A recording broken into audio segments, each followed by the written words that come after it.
Você acompanha agora a palestra Casamento Feliz, expositor Roosevelt Adolfato, de São Paulo, conferência ocorrida no dia 19 de dezembro. E dentro desta proposta, que nós possamos encontrar reforço de sustentação para os compromissos abraçados, mesmo que alguns nos custem caro. Trabalhemos. Na manhã de hoje, a nossa proposta era falar acerca do casamento. E o casamento é uma proposta incomum na vida de todas as pessoas. Hoje, quando nós falamos de que a sociedade deve ser mudada, de que nós devemos mudar o mundo todo posto à nossa volta, temos que forçosamente reconhecer de que o casamento é peça fundamental para mudar todo o mundo posto à nossa volta. Hoje, quando olhamos e apontamos os problemas da sociedade, tanto quanto da humanidade, dizendo que a humanidade está violenta, que a humanidade está difícil, que a convivência da mesma forma se opera de maneira áspera, temos que forçosamente reconhecer que os problemas que encontramos na sociedade são os mesmos que encontramos dentro da família, guardando as devidas proporções, é claro. Mas se observarmos o mundo, a humanidade, veremos que aquilo que existe lá, dentro da questão do macro, acontece na família, dentro da proporção do micro. Então, quando olhamos a sociedade, a humanidade, falamos dela como se fôssemos elementos à parte. Costumamos dizer, olha como a humanidade está, como se nós não fôssemos a humanidade. Olha como a sociedade está, como se fôssemos a parte dela. Todavia, quando temos que reconhecer os problemas que envolvem toda a coletividade, temos que da mesma forma reconhecer que aquilo que vemos fora é um reflexo do que acontece dentro. A humanidade está violenta sim, mas a família não está menos. E não nos reportamos a menos a violência física, mas a violência sob todas as formas em que ela pode se encontrar. A violência verbal, a violência comportamental, a violência de não nos importarmos com as misérias alheias. Então, em graus variados, vamos percebendo que aquilo que acontece no mundo, acontece também dentro das nossas casas. Obedecendo essa linha de pensamento, se nós conseguíssemos equacionar os problemas dentro das nossas casas, resolveríamos da mesma forma os problemas que estão expostos na humanidade. Mudar a humanidade é muito difícil. Eu me lembro de um grande pensador que se redarguia dizendo que o homem hoje tenta mudar o mundo, mas ninguém quer começar arrumando o próprio quarto. E este seria o caminho mais seguro. Se queremos um mundo melhor, mais fraterno, um mundo em paz, temos que começar a estruturar a paz dentro daqueles que convivem conosco, que estão no nosso círculo íntimo de relacionamento. Porque de maneira clara é fácil entender que quem quer a paz do mundo deve saber que o trabalho que isso implica é muito maior, muito superior ao trabalho que se é necessário reportar para estabelecer a paz entre os que convivem conosco. Ao observar o Evangelho de Jesus, percebemos de maneira clara, ipsis verbis, que devemos amar até mesmo aos inimigos. E se o Senhor da vida recomenda amar até os inimigos, imaginemos com que especial ternura Ele não recomendaria amar aqueles que nos dividem o coração, que estão conosco, que dividem as nossas contas, as lidas, os problemas, as dificuldades, tornando evidentemente a convivência de maneira especial. E é por isso que o casamento é uma célula fundamental para a paz da humanidade. porque é ali que se assenta. Quando não vivemos em paz dentro da família, reportamos essa ausência de paz para a humanidade toda, para as pessoas a quem convivemos. Quando dentro de casa a convivência é áspera, saímos pelas ruas e conhecemos as pessoas, todo mundo de cara feia e fechada, como uma manada que vai para o abate. Falamos de Jesus, recomendamos Jesus para as pessoas. Passamos um ano inteiro dentro da casa espírita falando de bondade, fraternidade, igualdade. Todavia, a prática furta de nós esta teoria, que quando precisamos, não encontra-se conosco. Então, dentro desta linha de raciocínio, é imperioso dizer que se conseguíssemos melhorar, equacionar, solucionar as questões de dentro de casa, conseguiríamos equacionar as de fora de casa. Porque quando eu penso, o que é que eu posso fazer para mudar o mundo? A maioria das pessoas pensam, posso arrumar a vida dele, e a dele, e até a dela, porque é o impulso natural que todos temos. Qual dos senhores que quando foi contar um problema seu para alguém, sempre tinha alguém pronto a lhes dizer, no seu lugar, sabe o que eu faria? E isso é muito fácil. Nós sempre sabemos o que fazer no lugar dos outros. Nós nunca sabemos o que fazer no nosso próprio lugar. Então devemos parar de tentar encontrar soluções para a vida alheia, para dedicar a nossa atenção a encontrar soluções para a nossa própria vida. Isto sim é muito difícil. E encontrando soluções para a nossa vida, teremos uma vida melhor dentro de casa. E tendo uma vida melhor, seremos maridos melhores, esposas melhores, filhos melhores, irmãos melhores, companheiros melhores, e a sociedade, tanto quanto a humanidade, teriam pessoas melhores. Então a solução toda que desejamos opera-se dentro da nossa casa para o exterior, dentro da nossa casa para os limites além dela. E Allan Kardec, de maneira incomum, quando foi questionado o que iria significar para a humanidade a abolição do casamento, recebeu uma resposta incomum dos imortais, que lhes diziam: abolir o casamento significaria para a sociedade o retorno à vida animal, porque justamente ficaríamos cada um cuidando da sua. E a família, o lar, ela é uma instituição peculiar, o grande laboratório da alma humana. Porque eu estou aqui hoje, vocês me vendo pela primeira vez, e eu posso com relativa facilidade enganar os senhores acerca de quem sou eu, do que me fez vir até aqui, de quem na verdade eu sou, porque o que nós somos nós não contamos às pessoas, nós só contamos o que queremos que elas acreditem que nós somos. Mas dentro de casa não. Dentro de casa ninguém consegue esconder muito tempo aquilo que verdadeiramente é. Então é no lar, nas pessoas próximas, nos parentes, em que nós mostramos um lado nosso que gostaríamos de esconder às outras pessoas. Então é um grande laboratório para a edificação da alma humana. Então abolir o casamento nos reportaria a retroceder em educação e em cultura. Então é fundamental. E o fato da família, do casamento, nem sempre ser uma sociedade com êxito, nem sempre ser um relacionamento feliz, decorre do nosso estado de cultura. E não que o plano seja inadequado. Se observarmos o plano de Deus para o casamento, poderemos ver que ele é perfeito. Veja só, tecnicamente você tem um pai, ou um marido, uma mãe ou uma esposa, que se escolhem, então se gostam. Deles nascem filhos, filhos dos dois, então os dois gostam. Todo mundo gosta de todo mundo tem o mesmo ideal, toda família quer a mesma coisa. Você põe todos no mesmo local e não conseguimos viver em paz. Então, tecnicamente, a proposta é perfeita.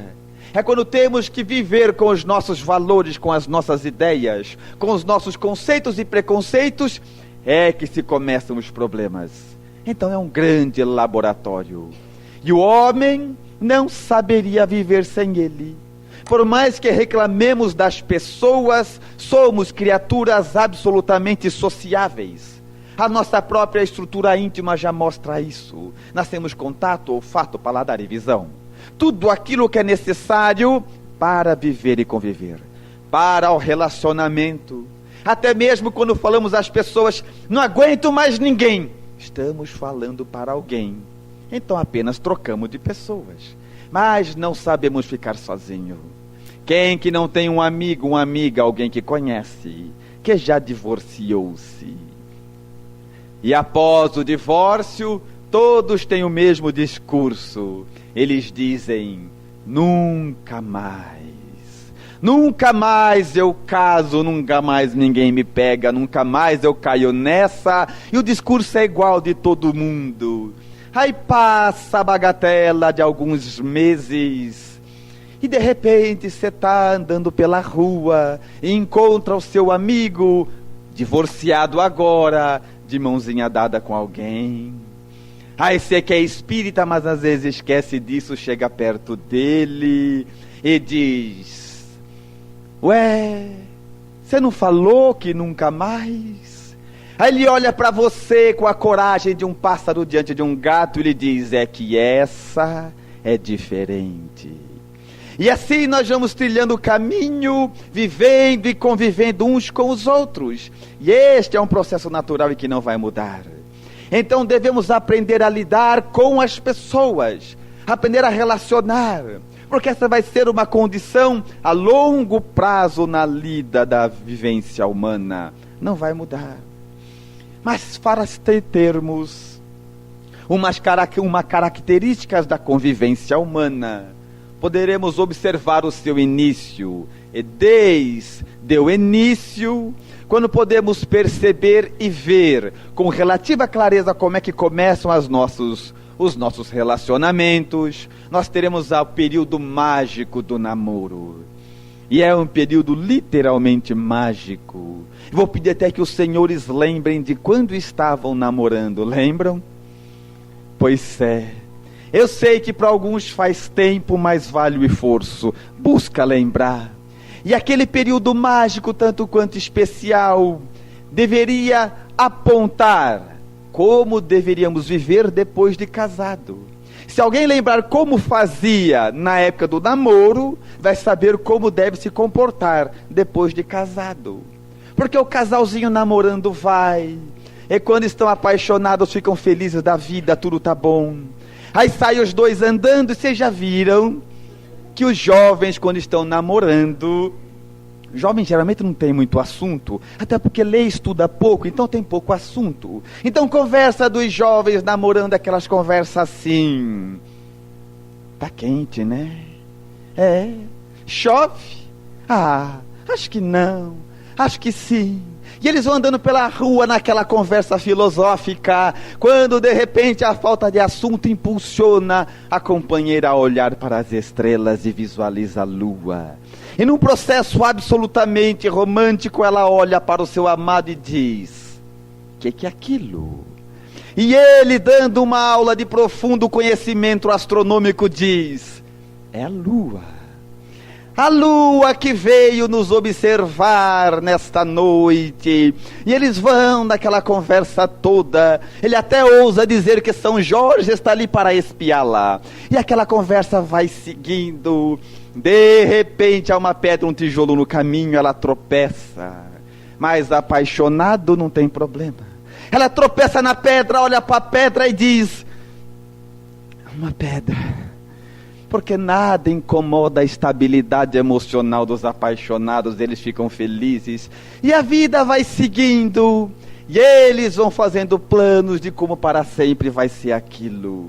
Aí um olha e conta para o outro como é viver na casa dos pais até então.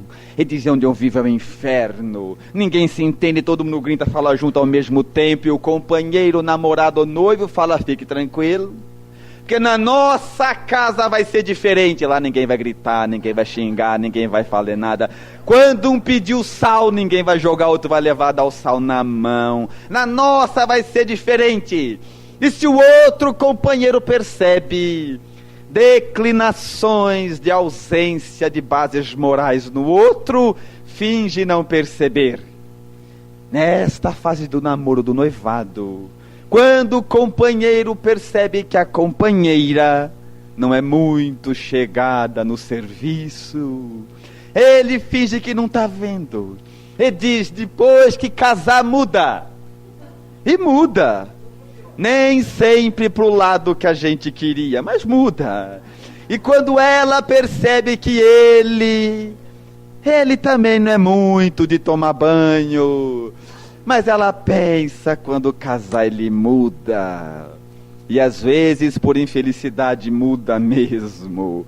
E assim eles vão vivendo em almoços, passeios, divertimentos e cultivando a ideia de que na casa deles ali vai ser diferente. Porque o inferno é os outros, mas com eles não, com eles vai ser diferente. E vão para o casamento dispostos a fazer esses pequenos esforços, e não os grandes sacrifícios que essa instituição permite. Então, se pudéssemos esta fase do estabelecer uma linha de raciocínio, quando o companheiro antes do casamento e depois dele, veremos algumas características interessantes. Antes do casamento, quando o noivo ou a noiva estavam lá para se casar, ou até recém-casado às vezes, ela vinha no portão e via o seu noivo chegando do trabalho. Ele estava com o uniforme da empresa e aquela malinha na mão. Quando ela olha o herói cansado que vem depois de um dia todo de trabalho, ela olha ele com a malinha e o uniforme da empresa e diz: não parece o executivo. E o tempo vai passando, vai correndo, e os dias viajam rápidos. Depois do casamento, correm-se poucos anos, e um dia ela está lá na frente da casa e vê o herói cansado que vem, com o mesmo uniforme, a mesma pastinha na mão, visualiza e diz com um suspiro: não parece um office boy? E é o mesmo homem, a mesma pessoa, a mesma empresa, o mesmo uniforme. E começamos a pensar, o que mudou? Alguns espíritas que estudaram pouco poderiam contestar dizendo: são as provas e as expiações. Mas não são. É a mesma pessoa, a mesma situação. Nós sabíamos que ia ser assim. É que perdemos a disposição em amar. O que nos falta, na verdade, é educação. Nós vamos desistindo de amar aqueles a quem havíamos decidido amar. Então vamos abandonando, e o amor é assim. Ele existe e persiste enquanto existe manutenção. Parou de fazer manutenção, ele murcha e morre. É assim sob todos os aspectos. É assim como antes e depois, nós vamos percebendo que vai trilhando a lida do casamento, e observamos novamente antes, quando ele estava noivo ou antes de casar, na época do namorado. O seu companheiro chegava cansado, esparramava no sofá da sala do seu pai, lembra disso? Quando seu pai vinha e via aquele homem, aquele jovem esparramado no sofá da sala, se defendia de unhas e dentes, dizia: mas pai, ele está cansado. E os anos se correm, até que um dia você chega na sua casa, e o mesmo homem agora está deitado no sofá que é dele. Você chega, observa aquela cena em comum, reflete profundamente usando as propriedades da alma e pensa sozinha: onde é que eu estava com a cabeça? E assim nós vamos percebendo que o casamento, antes de ser uma prova de uma expiação, é uma prova da nossa educação. Nós escolhemos aquilo, saberíamos que iríamos experimentar aquilo, e assim vamos passando de antes para depois e percebendo que o que falta no casamento e nos relacionamentos é educação e mantermos a decisão de amar. Se desistimos de amar, tudo vai ao longo, agora não tem mais jeito. E dentro desta linha de raciocínio, nós vamos procurando lembrar de tantas situações. Por exemplo, uma coisa fundamental para desestruturar a família é os horários de almoço, já viu ou não? Porque horário de almoço é um horário na família muito fraternal. Ela toda se reúne, sentam-se à mesa, cada um espera a sua vez para falar, é um clima tranquilo, ameno, ninguém fala junto com ninguém, todo mundo fala baixo, e naquela calmaria da hora do almoço, enquanto um companheiro está comendo, o outro está falando. É bom você passar na sua escola do seu filho, porque seu filho brigou, porque quando briga o filho é seu filho brigou na escola, e já que vai passar na escola ver a briga do seu filho, paga a conta de força, porque da água já venceu 2, é bom pagar, e o companheiro vai comendo, e ele prossegue dizendo, paga porque senão vai cortar, e depois você vai dizer que é o que eu não te avisei, estou te avisando, e ele vai comendo. Quando acaba o almoço, a gente não está alimentado, mas está cheio, e aquele pacote fica acompanhando a gente o dia todo, e à noite a gente vai tomar um passe no centro, e está desconfiado que deve ser obsessor. Então, na verdade, o que nos acontece é falta de educação. Se conseguíssemos ter educação e olhar para as pessoas que estão dividindo a vida ao nosso lado e guardar para elas profundo respeito, conseguiríamos chegar muito mais, muito além e numa condição muito melhor. Ora, companheiros, então a proposta é nossa. Nós é que temos que viver, observando que os que estão ao nosso lado, claro que é mais difícil viver com eles. Com os amigos, com os de fora, você não tem CPF comum, não tem conta comum, não tem conta de água nem de força junto. É os de dentro que dividem a vida. Então é ali que necessitamos mostrar que estamos aptos a viver, que escolhemos Jesus, que estamos dispostos a mostrar que somos espíritas na nossa conduta, na nossa postura. E quando o diálogo vai indo embora de casa, é porque o relacionamento também já o foi. Podemos perceber geralmente quando as coisas ficam difíceis, o casal conta, um dos companheiros conta uma história longa e o outro responde assim, a gente já sabe que o casamento está indo. Depois ele responde, fala, conta todos os planos e o outro responde assim, xiii. E a gente sabe que ele está indo. Quanto menos palavras tem, menos afetividade tem. Aí a gente encontra o vizinho, alguém na firma, na empresa ou até no centro espírita. Aí nos transformamos e temos aquelas conversas longas. Eu conheço até uma companheira na nossa casa espírita, que ela começou a dizer assim para o companheiro, que era presidente da casa espírita, amor, vamos passar a morar no centro espírita. Ele disse, que isso, você está pensando? Eu sou presidente, mas morar lá não pode. Ah, mas eu queria morar na casa espírita. Não, mas morar na casa espírita não pode. Já imaginou levar cama, cozinha, armário, tudo para casa espírita? Mas amor, por favor, pense na ideia, vamos morar no centro espírita. Não, mas morar não pode. Mas eu queria muito, releve. Mas minha querida, morar no centro espírita não dá. Mas para que você quer morar no centro espírita?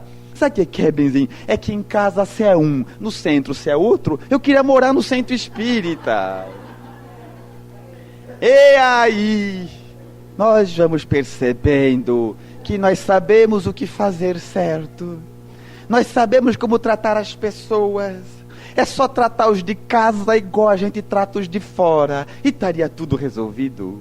É só tratar os de dentro igual tratamos da beirada, que aí fica tudo certo, porque saber o que fazer, nós até sabemos. Mas em cada gente já entra aquela cara feia, que é para ninguém pedir e perguntar nada. E isso vai gerando um clima triste, frio. E o casamento, que embora possa ser considerado um ambiente de provas, fica prejudicado pela nossa conduta, pela nossa falência em nos relacionarmos, por não entendermos a Jesus. E tudo vai ficando difícil. Certa oportunidade na nossa casa espírita, depois da palestra, uma senhora veio fazer uma reclamação para mim, do marido. Mas é uma reclamação que vocês podem estranhar, porque aqui eu acho que ninguém tem. Ela reclamava que o marido dela não fazia nada dentro de casa. Não trocava uma lâmpada, não arrumava uma telha, não arrumava uma torneira, não fazia nada. Para fora, tudo bem, mas dentro de casa nada. E ela foi me contando: Roosevelt, em casa não dá. Meu marido não faz nada dentro de casa. Minha torneira pinga, a telha vata, tudo de qualquer jeito. E o pior, você não sabe o que aconteceu. Eu tô pensando em até ir embora de casa. Eu falei: minha senhora, mas o que aconteceu?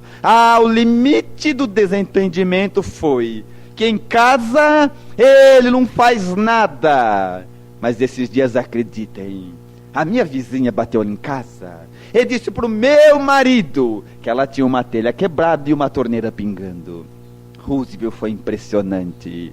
Ele, igual super-homem, pegou a caixa de ferramentas, jogou no ombro, pulou o muro, travou uma briga com a torneira, acabou a torneira, subiu no telhado, em 20 minutos não pingava mais torneira, a telha estava trocada. Roosevelt, lá na minha casa, o chão é verde, porque pinga há mais ou menos 10 anos, e tem umas telhas que estão vazando já faz também uns 7, 8 anos, e ele não faz nada. Você não acha que eu tenho razão?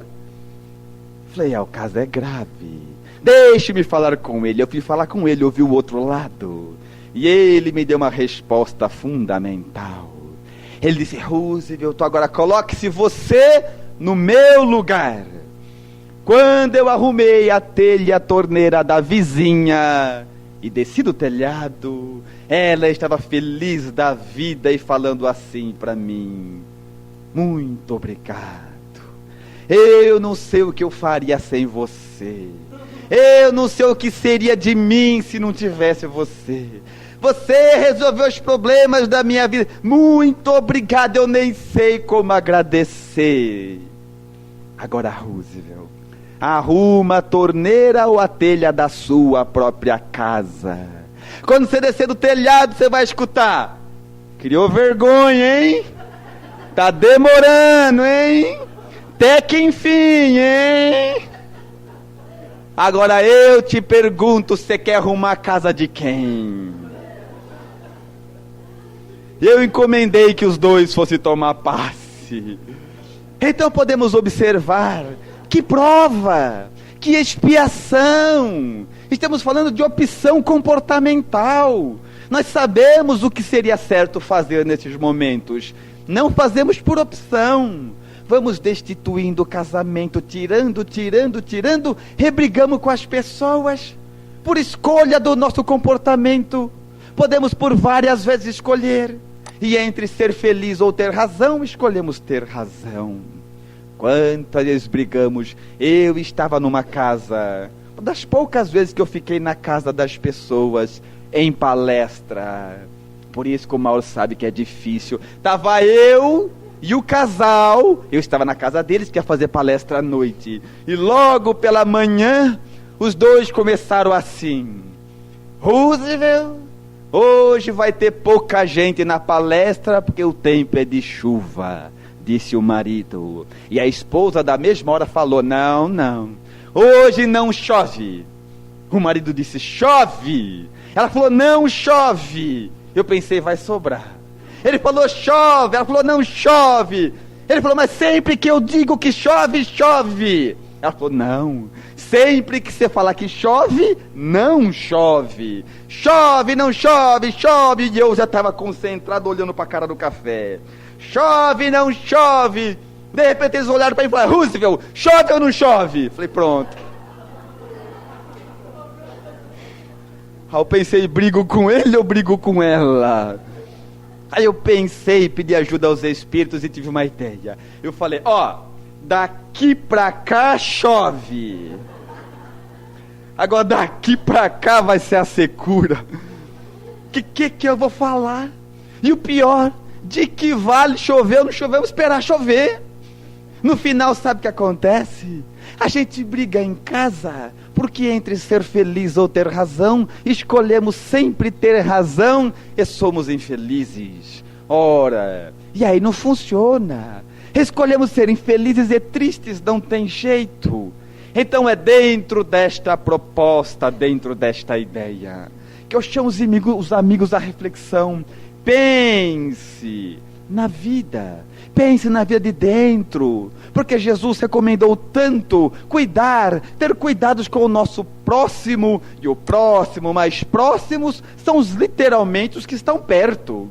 Depois de equacionarmos os problemas com estes, saberíamos o que fazer com os que estão à volta. Mas é fundamental sabermos como agir dentro desta proposta, como agir dentro desta situação.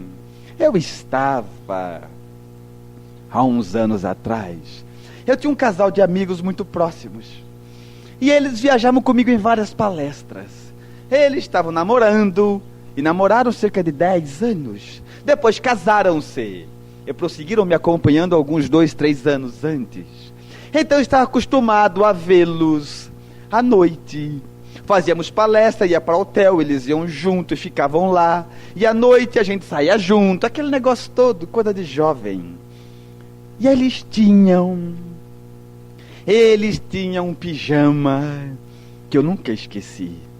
O pijama dele era azul de bolinha branca, e o dela cor de rosa de listinha. Conheci desde a época do namoro.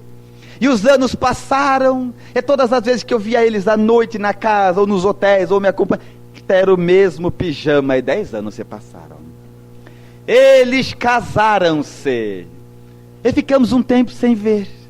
Mas aí, um dia eu fui fazer palestra fora, e me lembrei deles. E vocês não querem ir comigo pelos velhos tempos? Ah, vamos, assim depois da palestra a gente passeia, viaja, então vamos. E fomos.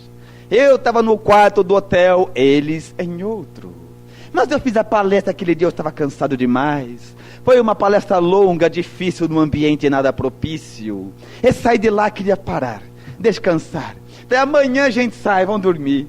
Eles para o quarto deles, eu no meu. Mas depois me deu um remorso. Eu convidei eles para vir, agora vão dormir cedo no hotel.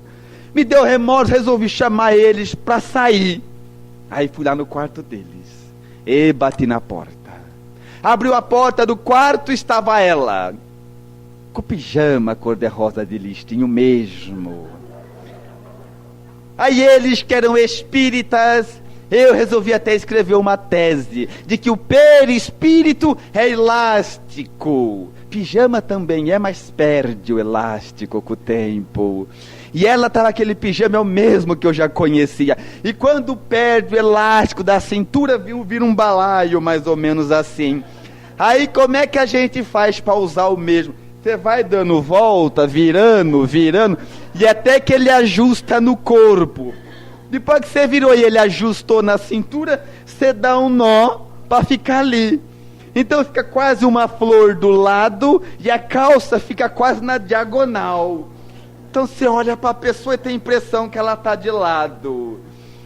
Eu olhei aquilo e pensei que interessante. Mas o pior estava por vir. Ela olhou lá e disse: amor, vem ver quem está aqui, amor. E ele veio com o pijama azul.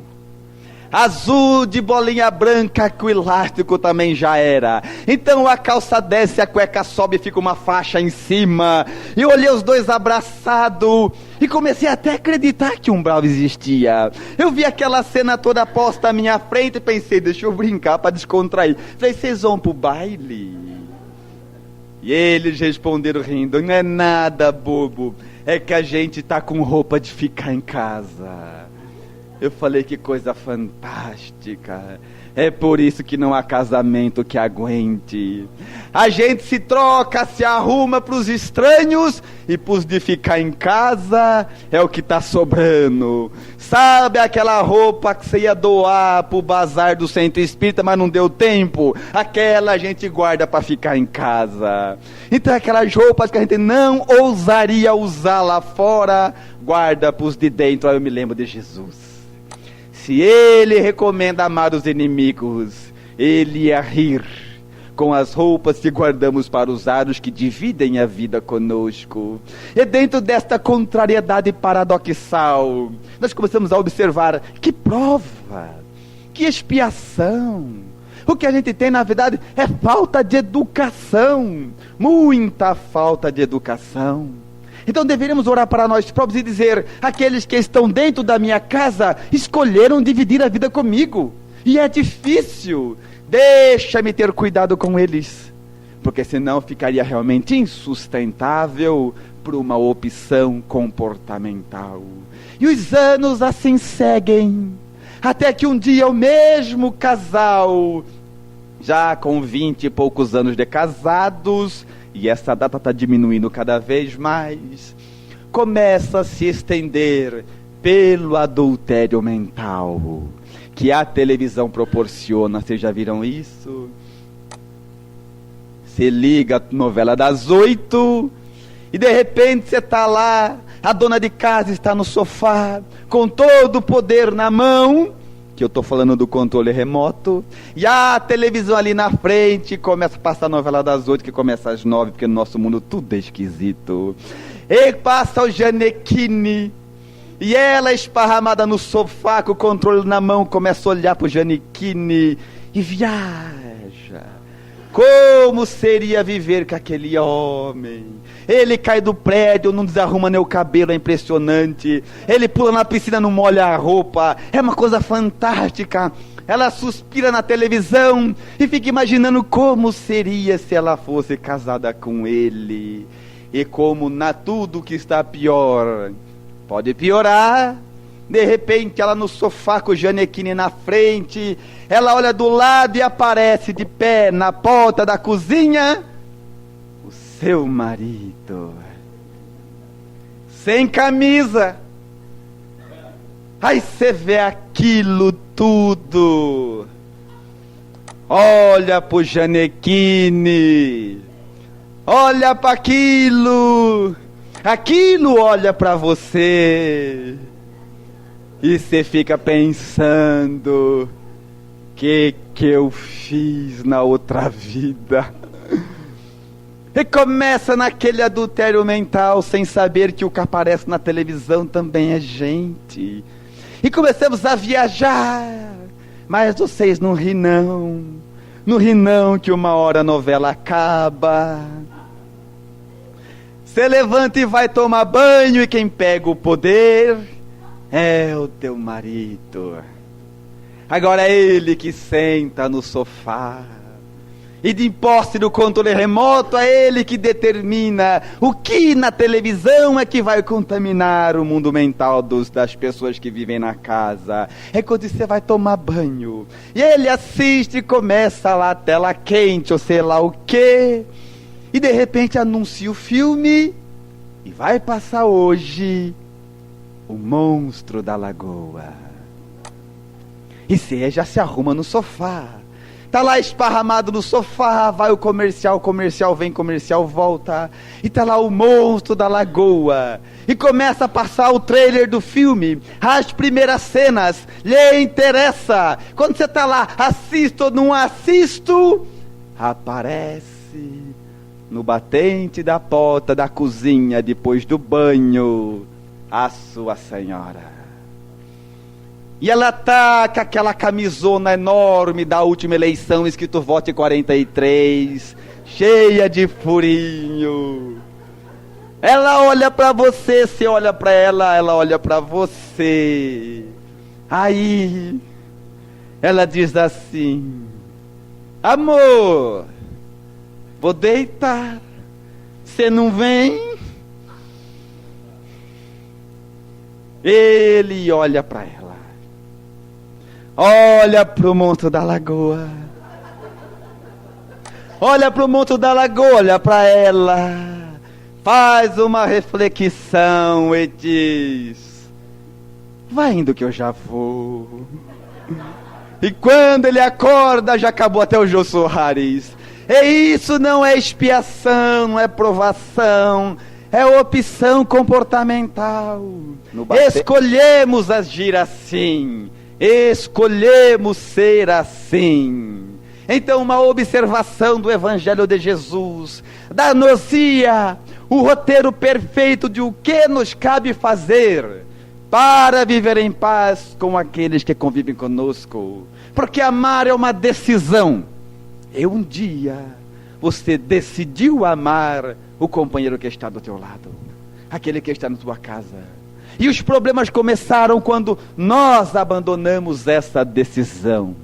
Então gostaríamos de concluir com uma expressão magnânima de Carlos Drummond de Andrade, que de maneira poética traduziu o que dizem os Espíritos, que orientou se expressando: amar é privilégio dos maduros.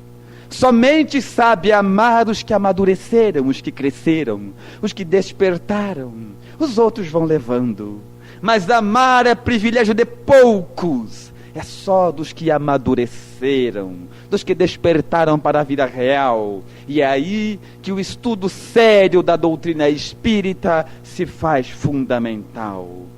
Então nossa mensagem de hoje, caros amigos, é de que todos pudessem fazer com que aquilo que aprendemos na casa espírita seja traduzido nas nossas ações, nos nossos comportamentos, e só assim poderemos transformar primeiro a nós próprios, depois a nossa família, depois a sociedade, e por um processo natural teremos uma humanidade e um mundo melhor, aonde maior será aquele que mais servir. Pela atenção com que me ouviram, muito obrigado, senhores. Você acompanhou a palestra Casamento Feliz, expositor Roosevelt Adofato, de São Paulo, conferência ocorrida no dia 19 de dezembro